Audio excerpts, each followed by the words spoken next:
तो hello friends, कैसे हैं आप लोग। तो जैसा कि आपको पता है कि हम लोग cryptography and network security subject discuss कर रहे हैं और हम लोगों ने 2 चैप्टर को अभी तक डिस्कस किया हुआ है। अगर आपने हमारे प्लेलिस्ट को एक्सेस नहीं किया है तो जरूर प्लेलिस्ट को एक्सेस करिएगा। प्लेलिस्ट का लिंक आपको नीचे डिस्क्रिप्शन बॉक्स में मिल जाएगा, आप वहां से प्लेलिस्ट को चेकआउट कर सकते हैं। आइए यूनिट नंबर 3 स्टार्ट कर रहे हैं हम लोग, जिसका पहला टॉपिक आपके इंटरफेस पे है हैश फंक्शन। ये कन्वर्ट करता है डेटा को into the fixed size value, यानी जो फिक्स साइज वैल्यू होता है इनमें डेटा को कन्वर्ट करने का काम करता है। प्रॉपर्टीज इसकी ये है कि इसका आउटपुट जो है साइज का वो फिक्स्ड होता है, इसका कंप्यूटेशन फास्ट होता है और कोलिजन यहाँ पे रेजिस्टेंस होता है। ठीक है, वन वे हैश फंक्शन की बात करें तो इसको कंप्यूट करना आसान होता है और ये इम्पॉसिबल होता है, इसको रिवर्स करना इम्पॉसिबल होता है। ठीक है, अगला हमारा आता है SHA जो कि सिक्योर हैश एल्गोरिथम होता है। तो ये फैमिली होता है हैश फंक्शन का। एंड फीचर्स की बात करें तो ये सिक्योर एंड वाइडली यूज होते हैं। ये प्रोड्यूस करता है मैसेज डिक्जेट को। ठीक है, अगला हमारा आता है ऑथेंटिकेशन। ऑथेंटिकेशन रिक्वायरमेंट जो वेरीफाई करता है आइडेंटिटी को, ये इंश्योर करता है मैसेज के इंटीग्रिटी को, ये प्रिवेंट करता है रियली अटैक को। ऑथेंटिकेशन फंक्शन की बात करें तो hash function, message authentication code, digital signature. ठीक है, कैरबेरोस की बात करें डेफिनेशन की तो यहाँ पे ये नेटवर्क ऑथेंटिकेशन प्रोटोकॉल होता है। इसका फीचर ये है कि ये टिकट्स के अंदर यूज होता है और ये बेस्ड होते हैं सिमेट्रिक की क्रिप्टोग्राफी के अंदर। ठीक है, अगला हमारा आता है मैसेज ऑथेंटिकेशन कोड, जिसे हम लोग मैक कहते हैं। तो ये इंश्योर करता है डेटा की इंटीग्रिटी को और साथ ही साथ उसकी ऑथेंटिसिटी जो होती है उसको।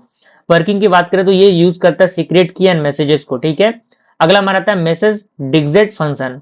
तो MD5 जो कि मैसेज डिक्जेट फाइट होता है, जो प्रोड्यूस करता है 128 बिट हैश को और ये फास्ट होता है लेकिन कम सिक्योर होता है। ठीक है, अगला हमारा आता है सिक्योरिटी प्रोटोकॉल, जिसके अंदर SSL आता है, सिक्योर सॉकेट लेयर, जो प्रोवाइड करता है सिक्योर कम्युनिकेशन को इंटरनेट के द्वारा।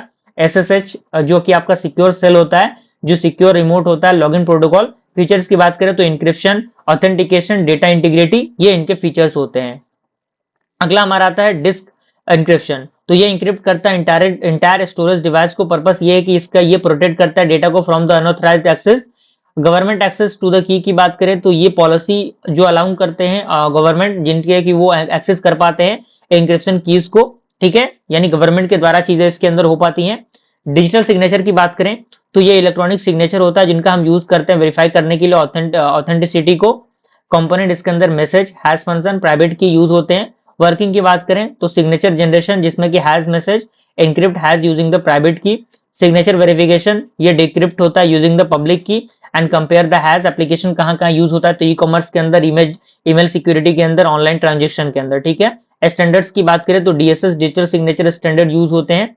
अगला हमारा आता है डिजिटल सिग्नेचर एल्गोरिथम। तो इसके अंदर एक ECDSA यानी जो आपका elliptic curve digital signature algorithm use होता है, जो यूज होता है इलिप्टिक कर्व क्रिप्टोग्राफी के लिए। एंड हाई सिक्योरिटी होता है विद द स्मॉल की। ठीक है, उसके बाद आपका EI गैमल सिग्नेचर स्कीम होता है, जो बेस्ड होता है डिस्क्रीट एल्गोरिथम लॉगरिथमिक प्रॉब्लम पे। डिजिटल सर्टिफिकेट्स की बात करें तो डेफिनेशन दिया है, इलेक्ट्रॉनिक डॉक्यूमेंट होता है जो वेरीफाई करता है आइडेंटिटी को एंड ये इशू होता है बाय द सर्टिफिकेट अथॉरिटी के द्वारा। एंड कंटेंट की बात करें तो ऑनर्स का पब्लिक की आइडेंटिफाइंग करना, डिटेल को CA सिग्नेचर, ये सारी चीजें इसके अंदर होती हैं। और इसके बाद कुछ कंसेप्ट और उसके फंक्शंस दिए गए हैं। पर्पस जैसे हैश फंक्शन, ये डेटा इंटीग्रिटी के लिए यूज होता है, मैक ऑथेंटिकेशन के लिए, digital signature authentication and non repetition के लिए, एंड SSL एंड SHA आपका सिक्योर कनेक्शन कम्युनिकेशन के लिए। ठीक है, तो इस तरीके से हम लोगों ने यूनिट नंबर 3 को भी कंप्लीट किया। आई होप सारी चीजें आप समझ पा रहे होंगे। जल्दी मिलते हैं फ्रेंड्स अगले यूनिट के साथ, तब तक के लिए थैंक यू।